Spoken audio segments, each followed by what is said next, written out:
para essa região fora no sábado, porque eles não ganham hora extra, etc. Então, tinha uma série de negociações que isso fazia com que a gente se desse conta que jogava nesse argumento de impossibilidades. Era o fato de que o sistema tem um funcionamento e as pessoas têm que se adequar a esse funcionamento, como todo brasileiro. Embora o caderno seja todo em português e necessite ter uma palestra de não sei quantas horas no CRAS, antes de começar toda a função, e quem pode fazer palestra em português, eu falo crioulo, não vou entender nada, vai ser só horas sentado na frente de uma pessoa. Né? Então, a comunicação ali já era algo que os próprios técnicos do serviço diziam: nós precisamos de intérpretes, nós precisamos de pessoas para dar conta dessa realidade. A outra é, essa realidade é de toda Porto Alegre ou é só do Sarandi? Então, havia uma discussão de custo-benefício. O poder público se move para quantas pessoas mesmo nós estamos falando? Pega o dado da Polícia Federal. Mas o dado da Polícia Federal não diz quantas pessoas estão naquela localidade. Quem faz a quantificação territorial é a Prefeitura. Então vamos mobilizar a Prefeitura para fazer um cadastramento. Bom, eu não vou cansar vocês contando todos esses episódios de jogos de empurra, porque eu também sou um pouco cansada disso. Mas cabe saber que na outra ponta da rede, localmente, alguns funcionários do CRAS já estavam se dando conta de que precisavam de uma ordem superior para começar a fazer alguma coisa. Né? E já apresentavam no pós-saúde alguma receptividade de que eu tenho que aprender a fazer isso, porque as pessoas estão morando aqui. Então, havia lá uma conversa que nós pesquisadores tínhamos com algumas pontas dessa rede de serviço público, interessados porque o imigrante não era invisível, ele estava na sua porta. E isso fazia toda a diferença. Na outra ponta da rede, então, quando a gente entra em campo, visitando o bairro Sarandi, começa a se dar conta, por os nossos contatos através do GAI, que foi através de uma aluna da Letras, da URGS, a Dandara Cagliari, que mora no bairro. O pai dela é um antigo morador, que conhece todas as associações de moradores, muito preocupado com a qualidade dos serviços que são oferecidos no seu bairro. E através dela a gente começa a ouvir que o seu... como é o nome do pai dela? Desculpa. Aldair, não? Ele já tinha interpelado uma outra mulher grávida, dizendo: você sabe que no posto de saúde tem pré-natal? Ele já tinha interpelado, e as pessoas acabavam interpelando os haitianos para dizer: você sabe que tu pode ir no posto de saúde? Você sabe que você tem esse equipamento? Então, os próprios moradores ali, por sua trajetória em movimentos sociais, de associações, já estavam bastante preocupados, né, com essas pessoas que não estavam se mapeando nada do sistema de proteção no Brasil. Então, a gente tinha a notícia de grávidas, um grupo de ativistas muito interessado em ajudar e que lançou rapidamente uma convocação para um chá de fraldas. A gente só não conhecia pessoalmente as grávidas. Então, saímos, eu, Elisiane e Dandara, batendo de porta em porta, tentar descobrir onde é que elas estão, dizer que sim, que havia um coletivo muito interessado em fazer um chá de fralda e conhecê-los. Então, as grávidas que já tinham sido detectadas pela vizinhança, que muitas vezes não se conheciam entre si, elas participaram no dia 27 de setembro de 2014, um sábado de tarde, de um chá de fraldas, que foi uma primeira tentativa de contato com essas moças, e depois se deu todo um acompanhamento meu, da Dandara, da Lesiane, para o pré-natal, tentando desvendar o que vinha, ler o exame que vinha, o que dizia em português para ela, e ter essa experiência direta que vinha desde apresentá-los, as haitianas, para outras pessoas dessa rede, entre elas o pessoal da DPU, que fazia todo um procedimento próprio e intensificado a respeito de um dos maiores interesses dessas mulheres, que era trazer os seus filhos de 10 anos, 12 anos, as suas filhas também, que viviam no Haiti, para junto de si, que se chama o dispositivo da reunificação familiar. Então, isso agora ainda tramita, né? Ou seja, a gente continua assistindo isso. Mas o que a gente aprendeu acompanhando essas arritmias? Aqui já posso.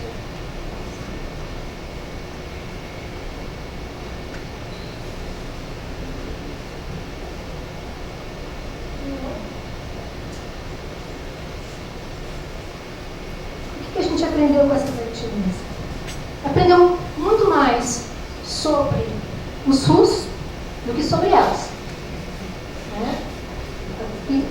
Mas, ao mesmo tempo, aprendeu o quanto essa sistematicidade que está na cabeça do funcionário do SUS e também presente nesses moradores que são os que conclamam a existência desses equipamentos numa área que está sempre muito conflagrada, em algumas regiões ou não, pela periculosidade do local. Aprendemos também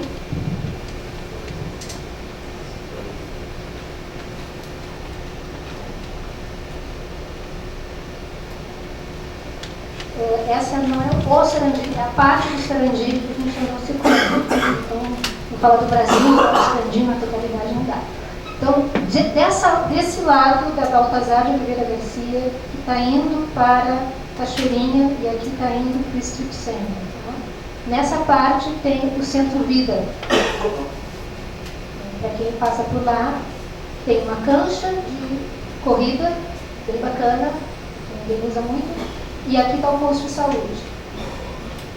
Aqui é o lugar onde se fazia, não sei se faz ainda, as oficinas de português para estrangeiros, né, nos sábados, movida pelo GAIRE, Grupo de Apoio, Grupo de Assessoria a Imigrantes da URGS, do SAJUP. E aqui são os lugares de moradia, né? Mora-se numa casa, mas na realidade aluga-se uma peça de uma casa e tal. O que a gente aprendeu com essas mulheres? Né? Em primeiro lugar, a gente aprendeu uma preocupação. Para localizá-las, a gente tinha não só endereços, mas boatos. Né? Você tem que ir na casa de uma grávida que chegou agora, que está sozinha em casa e que está uma gestante sozinha em casa, isso desassistida, isso mobilizava tanto o pessoal do posto de saúde quanto nós mesmos. E eu vou falar no nosso, porque a Lisane também pode contribuir também bastante no debate, e que consistia, basicamente, depois a gente foi constatar, no desaparecimento e no reaparecimento, ou seja, ela desapareceu do posto de saúde do outro lado da rua, da Baltazar, que ela estava fazendo pré-natal. Como ela mudou de casa para o outro lado da Baltazar, ela não visitou o posto de saúde, ela desapareceu do posto, abandonou o pré-natal e ia começar um novo pré-natal. A ficha dela não acompanhou, a conexão entre os postos não existia. Né? E, portanto, essa cara sozinha ainda era uma pessoa sem assistência, do ponto de vista de quem estava alarmado em São Paulo. Então, essa singularidade acabava nos mostrando que existia uma maneira de localizar corpos que se dizia altamente precisa, né, e capilarizada territorialmente, mas que tinha alguns sumiços. Né, e que esses sumiços não eram culpa da grávida, e sim da própria desconexidade daquilo que é visto como um sistema sistemático. Então, nesses aprendizados com as grávidas haitianas, muitas vezes um expediente que uma brasileira já poderia saber de eu mudei de casa, estou aqui, não sei o quê, né, e vou para um outro posto, ou volto no meu posto de saúde, porque ali eu já sou conhecida, né, e não vou no posto novo da minha nova moradia, né, ela era, então, entendida como uma usuária que estava descuidada também, ou abandonada. Então, nesses acompanhamentos que a gente revisou, eu vou contrastar duas pessoas, a Vilma e a Kelly, nomes fictícios, em que uma começa esse pré-natal e até o nascimento do filho, nós duas não sabíamos qual era o mês, qual era a semana da sua gestação. Ou seja, ela não tinha feito o pré-natal todos os meses, conforme era feito. Então, era um pré-natal incompleto. E eu já fui grávida na vida, pergunto, o que é um pré-natal incompleto?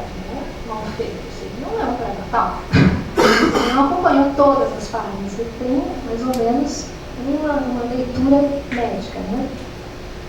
E para todas elas, e também a Kelly, a gente já, quando aconteceu o chá de fralda, já havia nascido seu filho, né?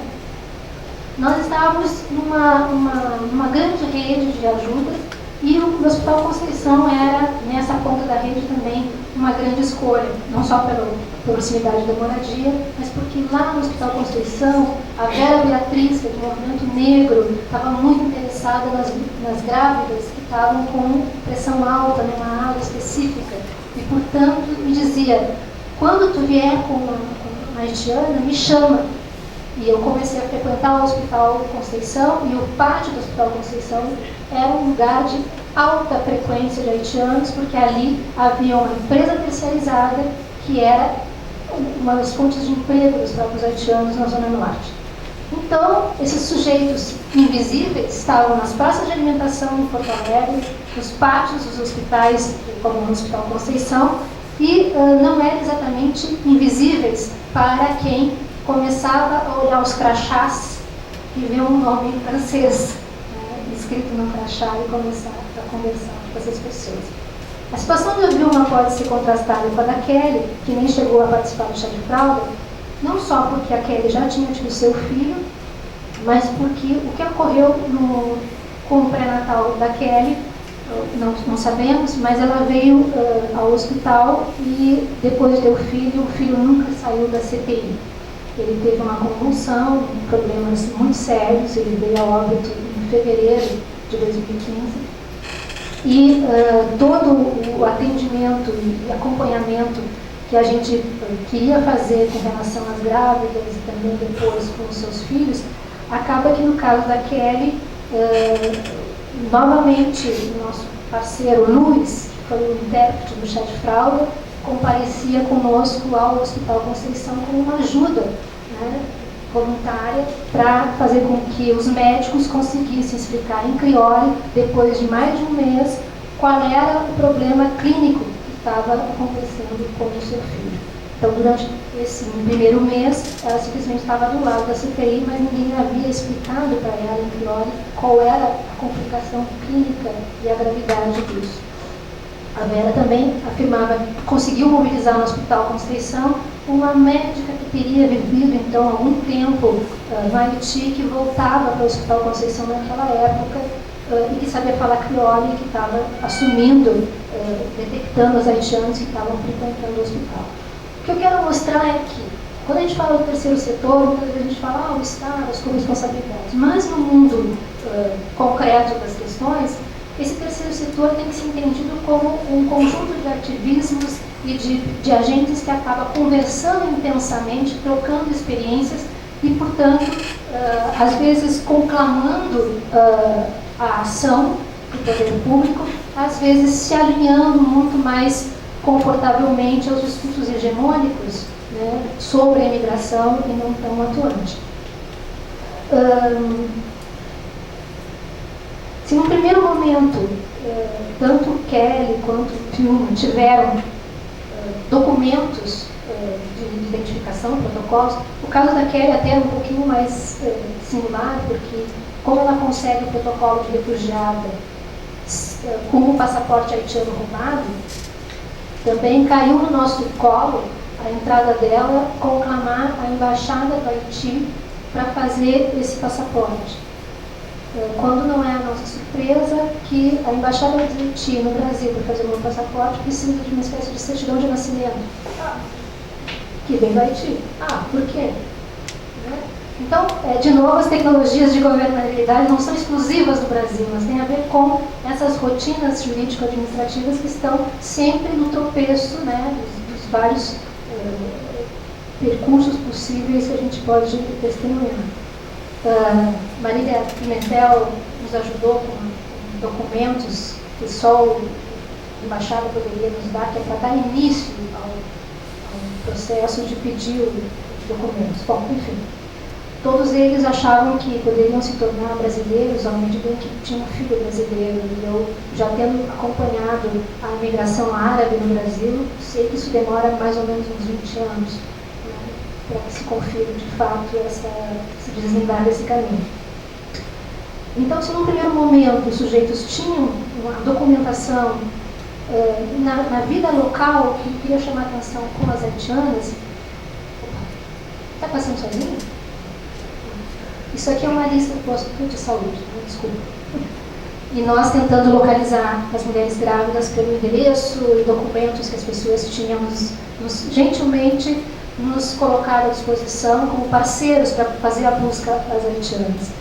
Mas o que eu estava falando é que essas formas de visibilização dos mesmos corpos que já tinham seus documentos prontos, regularizados, CPF, carteira do SUS, acabavam territorialmente nos locais onde viviam, passando por outras rotinas de cadastramento, com lógicas de terceirização dos próprios serviços de saúde e de decisões administrativas, que eram tecnicamente receptivos ao cadastramento, mas tinham suas próprias lógicas de funcionamento e não poderiam dispor disso, talvez em alguns lugares mais do que outros, no interior do Rio Grande do Sul, em Santa Cruz, acredito que houve um mutirão, não sei se estou errando a cidade, se foi na Jada ou Santa Cruz, que houve um mutirão para cadastramento na prefeitura, porque lá se entendeu que, de fato, quando você cadastra na assistência social um segmento, isso significa produzir a possibilidade de conclamar mais verbas para esse atendimento também, em termos federais.